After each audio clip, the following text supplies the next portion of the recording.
Olá, sejam bem-vindos ao nosso pré-ENEM Legal. Pensaram que ia se livrar de mim, né? De jeito nenhum. Hoje nós vamos falar sobre questões ambientais. Eu sou o professor Alexandre, de Geografia. Na nossa última aula, nós falamos sobre a questão do superaquecimento global, sobre a questão da influência do efeito estufa, né? E tivemos algumas questões sobre a relação do homem com a natureza. Hoje, mais especificamente, nós vamos focar em algumas questões, em alguns, como é que eu posso dizer, em alguns tipos de problemas ambientais que são muito específicos. E como diz o ditado, eles não caem no Enem, não. Eles despencam, tá? Olha aí na nossa tela o superaquecimento global novamente. Olha aí o termômetro, nosso planeta mais quente, não é? Dentre essas questões ambientais, esses problemas ambientais que sempre caem no Enem, que são recorrentes, o primeiro deles que a gente tem a comentar, ele está justamente aí na tela, tá? Que são as chuvas ácidas. Eles geralmente são autoexplicativos. Chuva ácida é uma chuva que contém ácido, né? A gente sabe que o ciclo natural das chuvas, ele acontece da seguinte maneira, né? A água se evapora, sobe, se condensa e cai em forma de chuva. Nas chuvas ácidas, que acontecem geralmente nos lugares que têm maiores índices de poluição, maior industrialização, consequentemente, né, porque uma coisa está intimamente ligada à outra, esses dois ácidos, basicamente, se misturam a esse ciclo natural das chuvas. Quais são esses ácidos? Eles estão aí na telinha para vocês verem, olha aí, ó, os nomes deles lá em cima da nuvem. Ácido sulfúrico e ácido nítrico, né? Olha aí as chaminés das fábricas emitindo esses gases e a chuva ácida caindo aí no nosso planetinha Terra, tá? Essas chuvas ácidas, dentre as principais consequências delas, como você pode ver aí na tela, elas ajudam a corroer os materiais usados nas construções, elas destroem represas, turbinas hidrelétricas, rios e lagos podem ficar totalmente acidificados, perdendo vida. Organismos mais sensíveis, como peixes, plantas, eles acabam sendo ficando mais vulneráveis a esse tipo de precipitação, tá?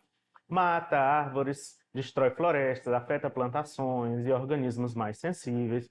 Dependendo do grau de exposição, pode causar danos à pele. Se você for mais alérgico, né? Se você ficar em exposição em maior tempo, né? Isso é uma pergunta muito recorrente que as pessoas fazem. Chuva ácida, ela afeta os seres humanos? Ela pode até afetar, mas depende do grau de exposição que você tem em relação a ela, certo? Olha aí nas nossas imagens que nós temos na tela justamente os exemplos que eu acabei de dar. Essas plantações, se não me engano, são na República Tcheca, em Praga, né? A Europa ela tem muita incidência desse tipo de chuva, né? E os países ali do norte europeu, do leste, enfim, né? Elas são muito atingidas por esse tipo de precipitação. Olha aí a pintura do carro, como foi atingida, as plantações de eucalipto, esses monumentos aí, essas estátuas no Reino Unido, que também são atingidos, os peixes ali mortos no lago, à sua esquerda. Enfim, esses organismos mais sensíveis e monumentos, enfim, materiais metálicos, são mais atingidos por esse tipo de precipitação, certo? A nossa segunda questão ambiental, né, que é bastante recorrente também nas provas do Enem, é a inversão térmica. Nós temos aí um paralelo na nossa tela, que mostra o fluxo normal atmosférico e o fluxo de inversão térmica. Este tipo de problema ambiental ele acontece geralmente no inverno e nas manhãs, né? Geralmente pela hora da manhã. O que é que nós temos aí na nossa tela?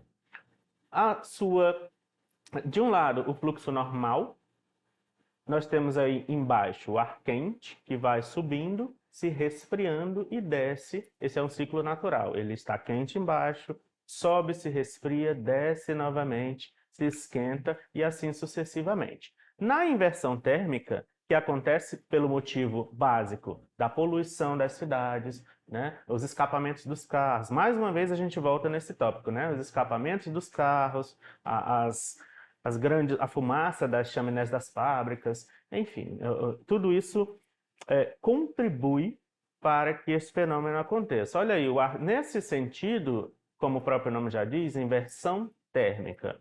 Há uma inversão da temperatura, né, do ar que fica aí sobreposto nas grandes cidades. Se vocês verem o outro esqueminha do lado, você vai ver que o ar frio ele está contido embaixo e o ar quente está em cima. E, consequentemente, uma camada de poluição fica aí retida, sendo impedida de dispersar para cima, né, na atmosfera, digamos assim. Então, nós temos aí uma imagem disso na prática. A inversão térmica é uma grande cidade, isso acontece geralmente nas grandes metrópoles. E é um fenômeno bastante comum relacionado à poluição, né? A relação do homem com a natureza, a relação nociva do homem com a natureza. Certo, minha gente? Tudo bem até aqui? Então a gente passa para o próximo tópico. Ilhas de calor, já ouviram falar? O que é uma ilha, gente? É um lugar isolado, não é verdade? Nós temos aí na nossa tela a definição de ilhas de calor. Região que se caracteriza por apresentar a temperatura da superfície mais alta que a temperatura das áreas ao seu redor. Atinge principalmente grandes centros urbanos onde o calor gerado é transferido para o meio ambiente, aumentando a temperatura. Nós temos aí esses dois gráficos de áreas urbanas. O primeiro, ele mostra aí, ó, que a temperatura no centro, essas áreas aí com esses pontinhos no meio, a temperatura está maior, né? Nós temos aí 21 graus Celsius, 24, e as áreas ao redor têm temperaturas menores, né? Olha as áreas nessa outra do lado, nesse gráfico de elevação de temperatura, a gente pode perceber que as áreas rurais e as áreas urbanas possuem um tipo de temperatura diferente. E me mostra o que aí? O que é que nós temos aí nesse esqueminha? Árvores, né? As árvores, a gente sabe que elas contribuem para amenizar a temperatura do ambiente, porque não acontece nas áreas mais urbanizadas, nas áreas onde temos mais prédios, mais construções, que o asfalto mesmo acaba retendo mais calor. Então a gente sabe que isso gera este fenômeno chamado de ilha de calor, certo? Poluentes industriais, olha aí essa imagem. Essa imagem mostra a concentração de calor, representada aí por essa cor quente, vermelha, né? Onde temos prédios e tudo mais. Poluentes industriais, escapamentos dos automóveis em especial, a ausência de áreas verdes nas grandes cidades, a configuração da malha viária, o asfalto que eu acabei de falar, né? Presença de edifícios e tudo mais, propriedades caloríferas dos materiais, o cimento, né? O asfalto, que eu estou repetindo pela terceira vez, mas tudo bem. Tudo isso reflete o calor. Calor gerado por organismos vivos, as máquinas industriais, enfim, tudo isso contribui para a concentração de calor nas grandes cidades, em especial nos centros urbanos. Certo, minha gente?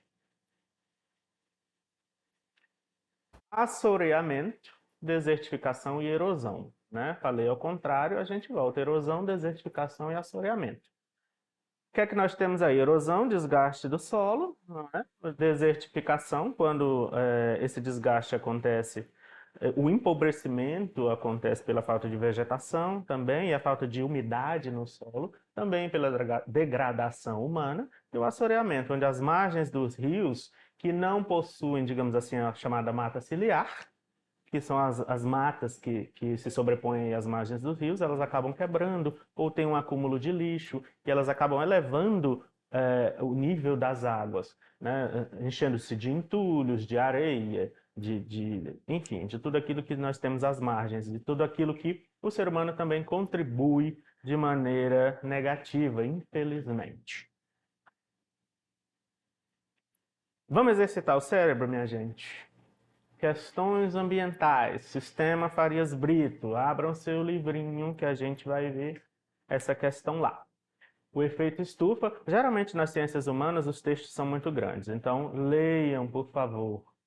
Não podemos fugir nas ciências humanas, seja a geografia, seja a história, a filosofia, a sociologia, a gente não pode fugir daquela coisa chamada leitura, tá, minha gente?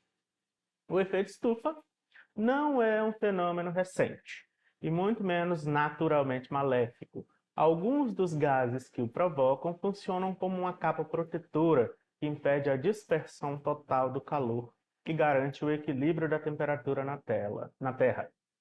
Cientistas americanos da Universidade da Virgínia alegam ter descoberto um dos primeiros registros da ação humana sobre o efeito estufa. Há 8.000 anos houve uma súbita elevação da quantidade de gás carbônico na atmosfera terrestre. Olhem aí essa parte que foi grifada aí, que está em negrito, perdão. Nesse momento, aliás, nesse mesmo período, agricultores da Europa e da China já dominavam o fogo e haviam domesticado cães e ovelhas. A atividade humana da época, com maior impacto sobre a organização social e sobre o ambiente, foi o começo do plantio de trigo, cevada, ervilha e outros vegetais. Esse plantio passou a exigir áreas de terreno livre de sua vegetação original, providenciadas pelos inúmeros grupos humanos nessas regiões com métodos elementares de preparo do solo, ainda hoje usados e condenados em razão dos problemas ambientais decorrentes. Ufa, que texto grande, né, minha gente? Mas é assim mesmo. A gente precisa da interpretação de texto para saber o que é que quais informações estão sendo inferidas aí nesse texto, né? O que é que a gente precisa entender dele. Enem 2019. Vamos lá.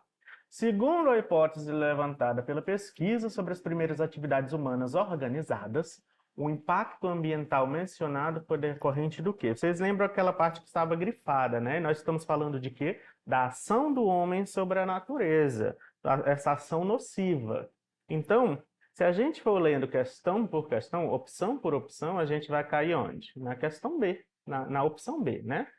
Toda essa questão do aumento que foi observado nessa época, o aumento da temperatura, ela vem de quê? Da queima ou da deteriorização das árvores derrubadas para o plantio, que contribuíram para a liberação de gás carbônico e poluentes em proporções significativas. Qualquer semelhança com o nosso período de hoje não é mera coincidência, né? Isso a gente vem fazendo desde os tempos passados, a gente vem degradando o nosso meio ambiente, infelizmente. Por isso que a gente tem chegado a esse ponto de termos que refletir o nosso papel na sociedade e a nossa relação que deve ser cada vez mais equilibrada com o nosso meio ambiente, tá? Gente, então é isso. Espero que o nosso tempo tenha sido proveitoso. Espero que eu tenha ajudado vocês a entender melhor essas questões. A gente volta nas próximas aulas. Espero que vocês fiquem bem. É isso.